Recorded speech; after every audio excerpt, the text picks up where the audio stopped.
আজকে আমি তোমাদেরকে খুব সুন্দর একটা স্টোরি বলে শোনাবো, কিন্তু তার আগে মাফ চেয়ে নিচ্ছি, কেননা আজকে আমার ভয়েসের অবস্থা একদমই খারাপ। কাল রাতে আইসক্রিম খেয়েছিলাম, যার কারণে গলার অবস্থা একদমই নাজেহাল। তো যাই হোক, বেশি কথা না বাড়িয়ে আমরা সোজা স্টোরিতে চলে যাচ্ছি। এই স্টোরিটি আমার এক ছোট আপু লিখে পাঠিয়েছে।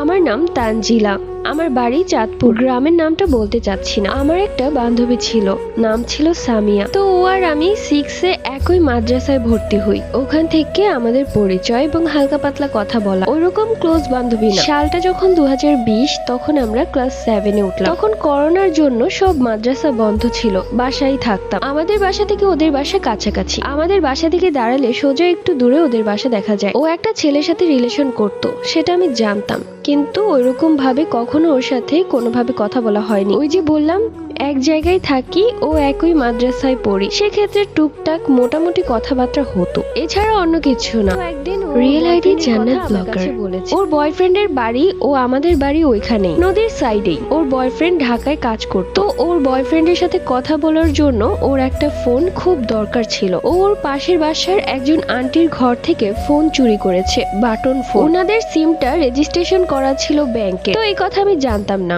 ও আবার আমাকে বলেছে যে ফোনটা কিনেছে। তো একদিন ওর বাসায় আমি দুপুর বেলায় গিয়েছিলাম এমনি কথা বলতে। কথা বলে চলে এসেছি, তখন ওর মা বাসায় ছিল না। আমি চলে আসার পর ঘুমিয়েছিলাম। সময়টা তখন ছিল রমজান মাস। ওর বয়ফ্রেন্ড হয়তো ওর কাছে ফোন দিয়েছে, আর ওই সময় ওর মা চলে এসেছে। এরপর তো ও ধরা খেয়ে যায়। তারপর ওর মায়ের কাছে বলেছে যে এই ফোনটা নাকি আমার, এবং আমি একজনের সাথে রিলেশন করি, সে আমাকে দিয়েছে, এবং কি আমার ফোনে চার্জ নেই, এই জন্য ওর কাছে দিয়েছি একটু চার্জ দেওয়ার জন্য। আমার আম্মু জানলে সমস্যা হবে, তাই আমি ওকে দিয়েছি। এটা ও ওর মায়ের কাছে বলেছে। তখন ওর আম্মু বলেছে ঠিক আছে চলো আমি ওর কাছে গিয়ে জিজ্ঞেস করি। পরে ওর আম্মু আমার মায়ের কাছে আসতে চেয়েছিল। ও কি করেছে জানো, ওই ওর মাকে বলেছে যে না আম্মু, তুমি ওর মাকে বইলো না, তুমি ওকে বলো। তো আমাদের দুইটা রুম, একটা রুমের সাইডে আম্মু রান্না করছিল, আর অন্য একটা রুমে আমি ঘুমাচ্ছিলাম। তো ওর আম্মু এসে আমাকে জানালা দিয়ে ডাক দিল। আমি ঘুম থেকে উঠে জিজ্ঞেস করলাম কি হয়েছে। পরে ওর আম্মু বলছে ফোনটা কি তোমার? ও আমার পেছনে থেকে বলছে যে বল এটা তোর ফোন, আমাকে বাঁচিয়ে দে। ও আমাকে ইশারা দিয়ে বলছিল। তখন আসলে ওর জন্য আমার খুবই খারাপ লেগেছে, যার কারণে আমি ভাবলাম যে আমি বলি এটা আমার ফোন, তাহলে ও বেঁচে যাবে। আর উনি তো আমার আম্মুর কাছে বলছে না, তাই সমস্যা নেই। আমি তাহলে বলি যে এই ফোনটা আমার। তখন আমি বলি যে জি আন্টি, এটা আমার ফোন। পরে ওর আম্মু বলেছে তুমি সত্যি করে বলো এটা কি তোমার ফোন? আমি জানি আমার মেয়ে কারোর সাথে রিলেশন করে, হয়তো তুমি বাঁচানোর জন্য মিথ্যে কথা বলছো। পরে আমি বলি যে না আন্টি, আসলে এটা আমারই ফোন। এরপর তিনি আমাকে কিছু জ্ঞান দিয়ে চলে গেছে, আমার হাতে ফোনটা দিয়ে। আমি ফোনটা আমার কাছে রেখে দিয়েছি বন্ধ করে। এর মাঝখানে আমি আবারও ফোনটা খুলেছিলাম। তখন ওর বয়ফ্রেন্ড কল করেছে। ওর বয়ফ্রেন্ডের নাম ছিল রাকিব। তো রাকিব ভাইয়া ফোন দিয়েছে, আমি ফোনটা ধরেছি আর বলেছি ভাইয়া, সামিয়ার আম্মু তো জেনে গেছে, এই জন্য ও বলেছে এটা আমার ফোন, আমার কাছে এখন ফোন রাখা আছে, আমি ওকে পরে দিয়ে দিব। এরপর তিনি বললেন আচ্ছা ঠিক আছে। কিন্তু পরে তো ও আর আমার কাছে আসতে পারেনি, সুযোগ হয়নি, রাত হয়ে গেছে। পরে আমি কি করলাম, আবারও ফোনটা খুলেছি, দেখি চার্জ নেই। পরে আমার আব্বু আম্মু এবং কি সবাই ঘুমিয়ে গেছে। আমার আম্মু আব্বু একটা রুমে ঘুমিয়েছে এবং আমি আমার বোন একটা রুমে ঘুমিয়েছি। তখন আমি উঠে চুপি চুপি ফোনটা চার্জে দিয়েছি, ভেবেছি সবাই ঘুমিয়ে গেছে, ফোনটা একটু চার্জ হোক। কিন্তু একটু পরে আমার আম্মু হঠাৎ করে উঠে এসে পড়েছে তার ফোনটা চার্জে দেওয়ার জন্য এবং বাথরুমে যাবে। আমি তো দেখে পুরো ভয় পেয়ে অস্থির হয়ে গিয়েছি। আম্মু তখন দেখে অবাক হয়ে গেছে আর বলছে এটা কার ফোন। পরে আমি ভয়ে কোনো কিছু লুকাইনি, সব সত্যি কথা বলে দিয়েছি। তখন আমার আম্মু বলেছে এটা কি আসলেই সত্যি কথা, এটা তোমার ফোন না তো? পরে আমি বলি না আম্মু, এটা আমার ফোন না, এটা সত্যি সত্যি সামিয়ার ফোন। এরপর মা বলল আচ্ছা ঠিক আছে ঘুমিয়ে যাও, সকালেরটা সকালে দেখবো। পরের দিন ও আমার কাছে এসেছে ফোনের জন্য। আমি ওকে বলেছি দেখো, আমি তো আমার আম্মুর কাছ থেকে কখনো কোনো অন্যায় করে ছাড়তে পারি। আমি ফোনটা লুকিয়ে রেখেছি, কিন্তু আম্মু দেখে ফেলেছে। এখন তো ফোনটা আম্মুর কাছে, তুই আমার আম্মুর কাছ থেকে নিয়ে নে। এই বিষয়ে আমি আর জানি না, তোকে বাঁচাতে যেয়ে আমি নিজেই ফেঁসে গিয়েছি। পরে ও বলছে যে আচ্ছা আমি তোর আম্মুর সাথে কথা বলে ফোন নিয়ে নিচ্ছি। পরে ও আমার আম্মুর কাছে গিয়ে বলে আন্টি, ফোনটা আমার না, এটা আরেকজনের, ওর কাছ থেকে আমি হাওলাতে নিয়েছিলাম একদিনের জন্য, আপনি ফোনটা দিয়ে দেন, আমি ওকে দিয়ে দিব। পরে আমার আম্মু বলেছে যে নাই, ফোন দিব না, তোমার আম্মুর কাছে এই ফোন দিব। পরে ও চলে গেছে। তখন ওর আম্মুর কাছে আমার আম্মু যে সব বলেছে এবং কি ফোন দিতে চেয়েছে, কিন্তু তখন সামিয়া আমার মা এবং ওর মায়ের সামনে বলেছে যে না, এই ফোনটা আমার না, এই ফোনটা তানজিলার, ও একটা ছেলের সাথে রিলেশন করে আর ওই ছেলেটা ওকে দিয়েছে। তখন আমার আম্মু বলল, তুমি না বললে আমাকে যে এই ফোনটা তোমাকে অন্য একজন দিয়েছে, তুমি এই ফোনটা তাকে দিয়ে দিবে? পরে ও বলছে যে না, এটা তানজিলা আমাকে শিখিয়ে দিয়েছিল। আমার আম্মু ও তার আম্মু খুবই হতবাক। পরে আমার আম্মু ওকে বলছে যে তুমি কি সত্যি কথা বলছো? তখন ও বলে যে হ্যাঁ, আমি সত্যি কথা বলছি। পরে আমার আম্মু ও তার আম্মু আমার কাছে আসে, আমাদের ঘরে এসে ওনারা ওনাদের মতো কথা বলছিল। ঠিক ওই টাইমে রাকিব ভাইয়া ফোন দিয়েছে। তো আমার আম্মু চালাকি করে বলেছে, ফোনটা তুমি ধরো তানজিলা, আর খবরদার বলবা না যে আমরা কেউ এখানে আছি বা কোনো সমস্যা হয়েছে। পরে আমি ভয়ে ভয়ে ফোনটা ধরলাম। ফোনটা ধরেই সালাম দিয়েছি। সালামের উত্তর দিয়ে সে বলল, এখনো ফোন তোমার কাছে কেন? ও আসেনি?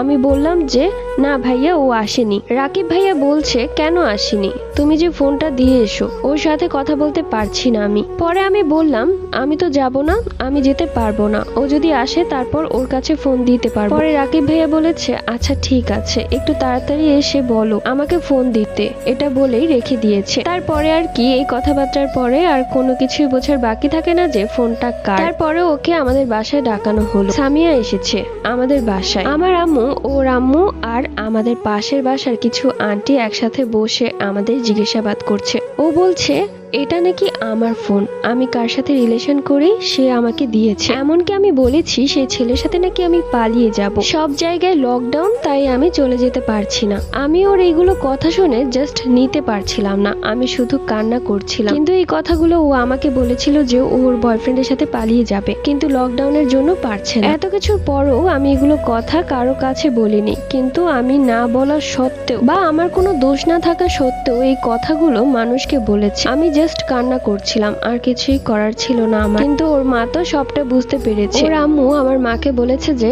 আপনি ফোনটা দিয়ে দেন। আমি জানি এই ফোনটা আমার মেয়েরই, এবং কি পাশের বাসার একজনের ফোন হারিয়েছে, ও সেটা চুরি করেছে। যাদের এই ফোনটা হারানো গিয়েছে তাদের ওই সিমটা খুব দরকারি ছিল, এই কারণে তারা সিমটা নতুন করে তুলে ফেলেছে। পরে আমার আম্মু বলছে যে আমি আপনাদেরকে ফোনটা দিব না। আপনার মেয়ে যেহেতু বলেছে এটা আমার মেয়ের ফোন, এমনকি আমার মেয়ে কারোর সাথে রিলেশন করে ওই ছেলে দিয়েছে, তাহলে তো এই ফোনটা আমার মেয়েরই, আপনাকে কেন দিব? আর আমার মা আমাকে বলছিল, তুমি কোন ছেলের সাথে রিলেশন করো, কোন ছেলে তোমাকে ফোনটা দিয়েছে তাকে আনো, আমার সামনে নিয়ে এসো, আমি তাকে দেখতে চাই। পরে আমি শুধু কান্না করছিলাম, আমার তো কিছুই বলার ছিল না। আমি শুধু এতটুকু বলেছিলাম ফোনটা আমার, শুধুমাত্র ওকে বাঁচানোর জন্য, কিন্তু আমিই ফেসে গেলাম। আমি শুধু ওকে একটা কথাই বলেছি যে তুই কেমনে পারলি আমাকে ফাঁসাইতে, তুই এতগুলো মিথ্যে কথা কিভাবে বললি, তোর কি একটু কলিজা কাঁপছে না? পরে ওর আম্মু আমার মায়ের পা ধরে ফেলেছে যে আমার মেয়ে শিকার যাক বা না যাক, আমি একজন মা, আমার সন্তানকে আমি চিনি, আমি জানি আমার মেয়ে ফোনটা চুরি করেছে এবং এই মুহূর্তে ফোনটা আমার মেয়ের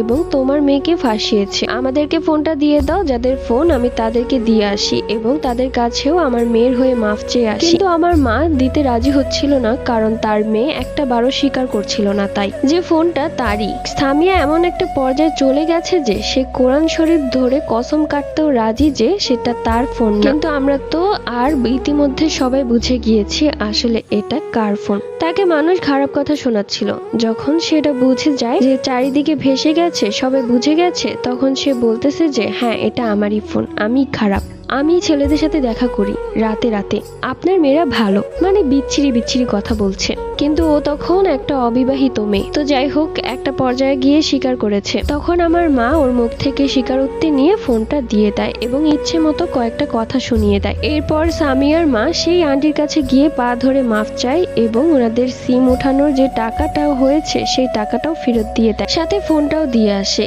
তারপর থেকে ওর সাথে কখনোই কথা বলিনি, দেখা হলেও কথা বলি না। তার কয়েক মাস পরই ওই সেই ছেলেটার সাথে পালিয়ে যায়, বিয়ে করে ফেলে। আর কয়েক মাস পর সে তার শ্বশুর বাড়িতে ফিরে আসে। তারপর শুনেছি যে ওর শাশুড়ি ওকে মানেনি, সে তার শাশুড়ির কাছে মাফ না চেয়ে ওনাদের নতুন ঘর উঠিয়েছে, সেটা চারিদিকে ঘুরে ঘুরে দেখে, যার কারণে উনি আরো বেশি রাগ করে। ছেলের বউ হিসেবে সামিয়াকে মানেনি। পরে ওর হাজবেন্ডকে নিয়ে ওর বাবার বাড়ি চলে আসে, ওখানেই থাকে। এর কয়েক মাস পর যখন ওর পেটে বাচ্চা আসে তখন শ্বশুর শাশুড়ি মেনে নেয়। এখন মোটামুটি ভালো আছে, তবে শ্বশুর শাশুড়ির ননদটা খুব জ্বালা। আবার মাঝে মাঝে শুনি হাজবেন্ডের গায়েও নাকি হাত তুলে। আমি সঠিক জানি না, কারণ ওর 2 বছর পর আমার বিয়ে হয়ে গেছে। পরে এখন আমি ঢাকায় থাকি, ওর ব্যাপারে বেশি একটা জানি না। এবং এই স্টোরিটি লিখে পাঠিয়েছে তানজিলা শেখ।